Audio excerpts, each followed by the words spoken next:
السلام علیکم ورحمۃ اللہ تعالیٰ وبرکاتہ۔ ناظرین کرام، آج ہم ایک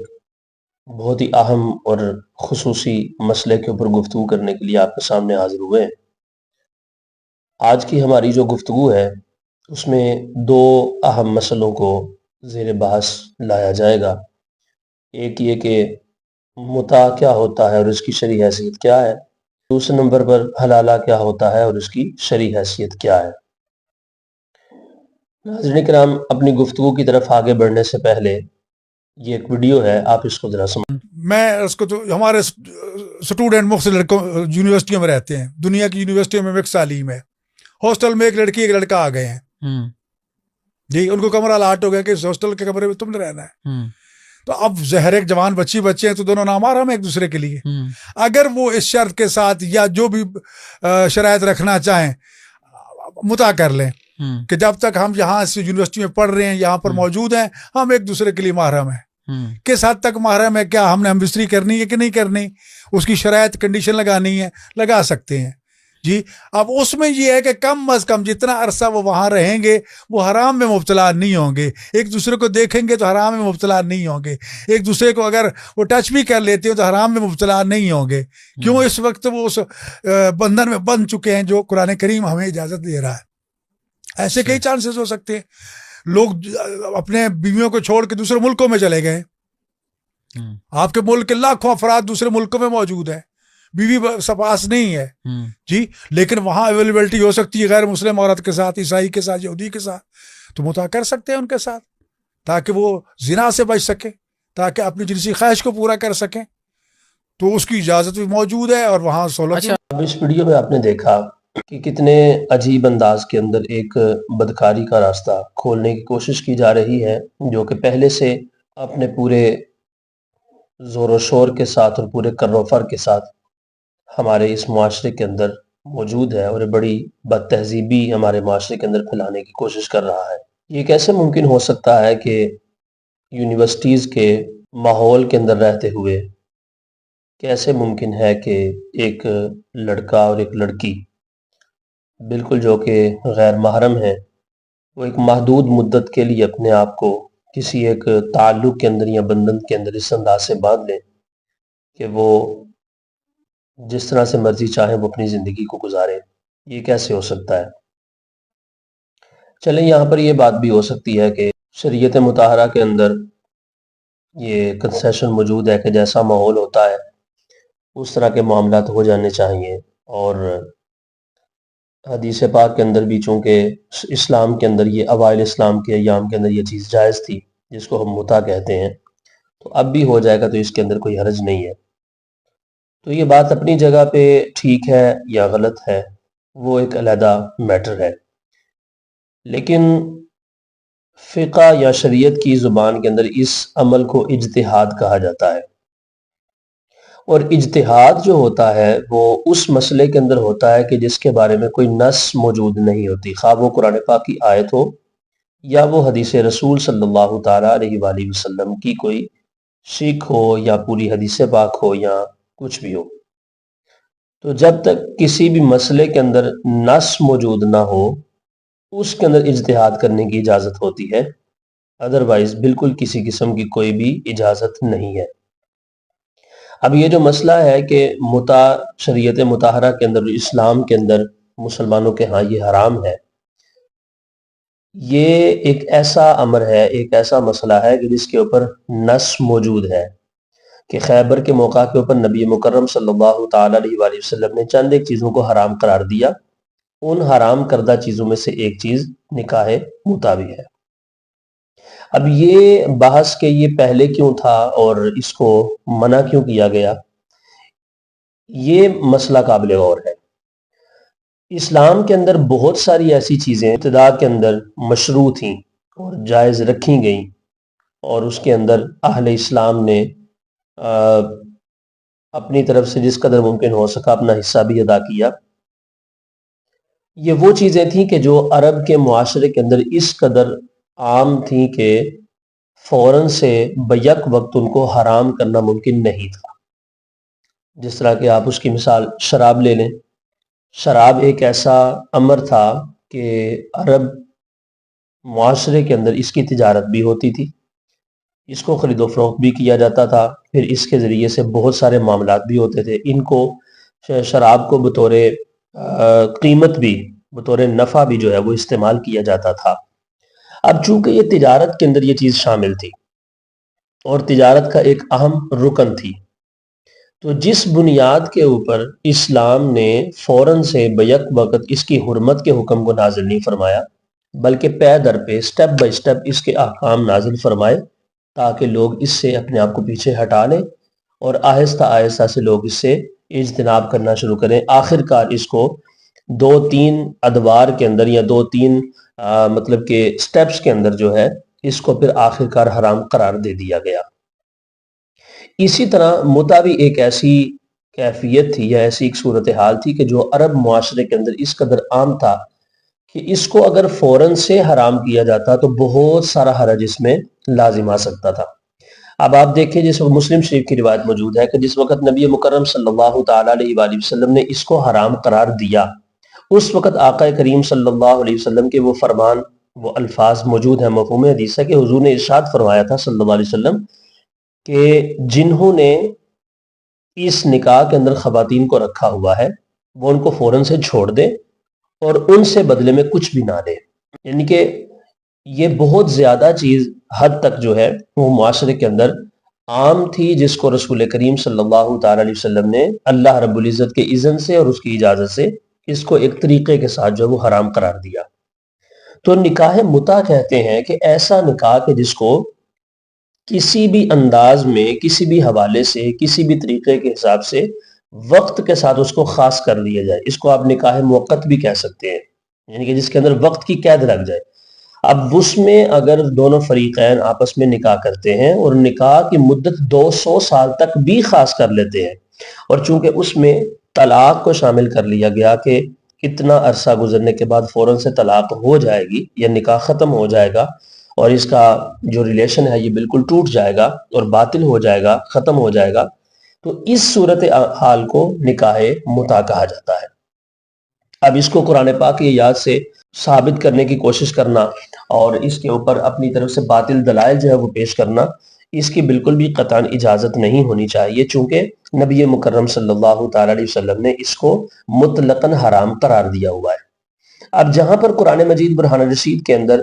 فَمَسْتَمْتَعْتُمْ بِهِ مِنْهُنَّ فَآتُوهُنَّ أُجُورَهُنَّ فَرِيضَةً، سورہ نساء کی اس آیت کے تحت اگر اس کو ثابت کرنے کی کوشش کی جاتی ہے تو اس میں فَمَسْتَمْتَعْتُمْ کا جو لفظ ہے، استمتعتم، یہ کسی اور معنی کے اندر شامل ہے۔ اب آپ اندازہ لگائیں کہ اگر ہر جگہ پہ قرآن مجید کے اندر یا حدیث مطہرہ کے اندر جہاں پر بھی لفظ استمتعتم یا لفظ متع کو استعمال کیا گیا ہے، کیا ہر جگہ کے اوپر اس کا مطلب نکاح متعی ہوگا؟ جیسے لائک وہ حج کی 3 اقسام جو ہے وہ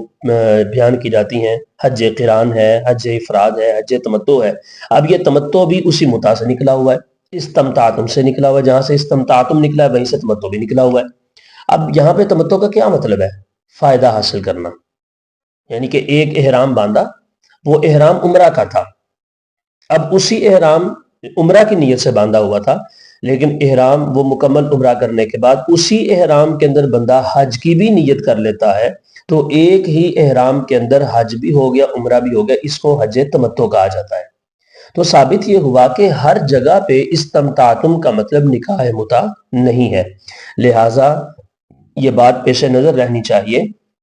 کہ نکاح متع نبی مکرم صلی اللہ تعالیٰ علیہ وآلہ وسلم نے خیبر کے موقع کے اوپر اس کو حرام قرار دے دیا تھا، اور اب اس کی بالکل بھی امت مسلمہ کے اندر قطعاً اجازت نہیں ہے۔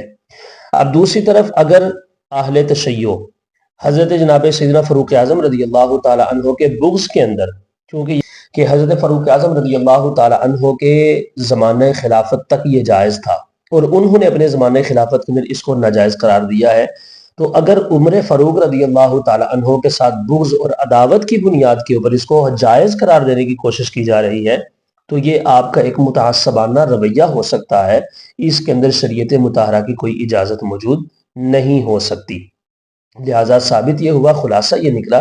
کہ نبی مکرم صلی اللہ تعالیٰ علیہ وآلہ وسلم نے نکاح متع کو حرام قرار دے دیا تھا، لہٰذا اب اسلام کے اندر اس کی اجازت نہیں ہے۔ دوسرے نمبر پر ہمارا جو اہم مسئلہ تھا جس کو میں نے ابتدا میں ذکر کیا، حلالہ، جو ایک مطلب اہل سنت اور اہل حدیث طبقہ فکر کے اندر جو ہے یہ ایک زیر بحث مسئلہ رہتا ہے، اس کی طرف ہم چلتے ہیں کہ بعض لوگوں نے، آپ جمعیت اہل حدیث کی طرف سے میں آپ کو ایک ویڈیو دکھاتا ہوں، پہلے اس کو ذرا سماعت کیجیے۔ سنت کو بھی دعوت فکر دے کے اگلی بات کروں گا۔ اگر ہر وہ نکاح جو طلاق کی نیت کے اوپر، اور یہ اجماع امت اور رسول اللہ صلی اللہ علیہ وسلم کی حدیث سے بھی ثابت ہے، ہر نکاح باطل ہے جو طلاق کی نیت کے اوپر ہو، تو پھر کیا حلالہ جائز ہے؟ کیا حلالے میں طلاق کی نیت نہیں ہوتی؟ اور حلالہ تو بدترین ہے متع سے بھی، کہ بیوی سنت کے مطابق ہمارے نزدیک 3 دفعہ طلاق، 1 طلاق ہوتی ہے، وہ بھی عدت میں ہے، آپ اس کا نکاح کسی مولوی سے کر دیتے ہیں 3 دن کے لیے، دوران عدت ہی، دوران عدت، یہ متع سے بھی بدتر ہے، دوران عدت ہی نکاح کر دیا، اور کس بنیاد پہ کیا کہ مولوی 3 دن کے بعد چھوڑ دے گا، یہ بھی متع ہی ہے، یہ کون سا پھر نکاح ہے؟ اس میں بھی مدت کا تعین ہے، اس میں کون سا فرق ہے؟ کوئی فرق ہے؟ اور پھر جب وہ طلاق دیتا ہے پھر اس کی عدت چل رہی ہے، پھر رجوع ہو جاتا ہے۔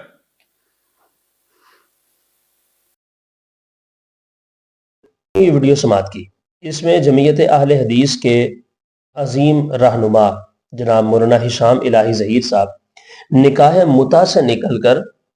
اب حلالے کو بھی اسی متع کے زمرے کے اندر شامل کرنے کی کوشش کر رہے ہیں، یعنی اہل سنت جو ہیں حلالہ کی شکل کے اندر بھی نکاح متع کرواتے ہیں،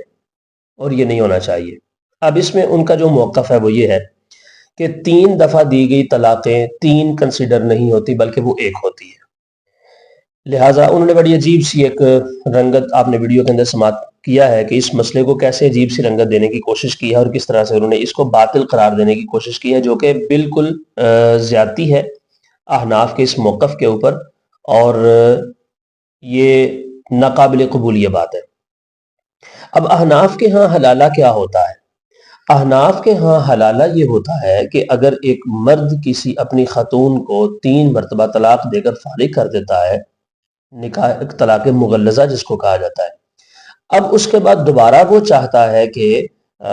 مطلب میں پھر اسی عورت کے ساتھ اپنا ریلیشن اور نکاح جو ہے اس کو قائم رکھوں، میں آپ کو اس کی شرعی حیثیت بتا رہا ہوں یا اس کی کیفیت بتا رہا ہوں کہ کیسے ہونا چاہیے۔ اس کی جو صورت ہے، جائز صورت، وہ یہ ہونی چاہیے، یہ ہوتی ہے، اور یہی احناف کا موقف ہے۔ اگر اس کے متبادل، اس کے الٹ اگر کوئی کرتا ہے تو یہ اس کا اپنا قصور اور اپنی غلطی ہے۔ اب کسی کی غلطی کو تو آپ احناف کے ایک عظیم مطلب کہ ان کی کاوشوں کے کھاتے کے اندر تو نہیں ڈال سکتے، یہ تو سراسر زیادتی ہے ان کے ساتھ۔ اگر مرد اپنی بیوی کو 3 طلاقیں دے دے اور اب وہ دوبارہ چاہتا ہے کہ میں اپنی اسی خاتون کے ساتھ اپنے تعلق کو قائم رکھوں اور میں اپنی زندگی کو اس کے ساتھ ہی گزاروں، اب وہ عورت کیا کرے گی؟ اس عورت کا نکاح کسی اور مرد کے ساتھ کیا جائے گا۔ فَإِن طَلَّقَهَا فَلَا تَحِلُّ لَهُ مِن بَعْدُ حَتَّى تَنكِحَ زَوْجًا غَيْرَهُ۔ پارہ نمبر 2 کے اندر سورہ بقرہ شریف کے اندر اللہ نے یہ حکم کو واضح طور پر بیان فرما دیا ہے کہ اگر پھر مرد تیسری طلاق دے دے تو اب وہ عورت اس مرد کے اوپر کبھی بھی جائز نہیں ہو سکتی مگر یہ کہ وہ کسی اور مرد کے ساتھ نکاح کرے، ٹھیک ہے۔ اب وہ پہلے مرد کے 3 طلاقوں والی عدت گزارنے کے بعد، نکاح کے تمام تر اثرات کو ختم کر لینے کے بعد، پھر وہ کسی اور مرد کی طرف جائے گی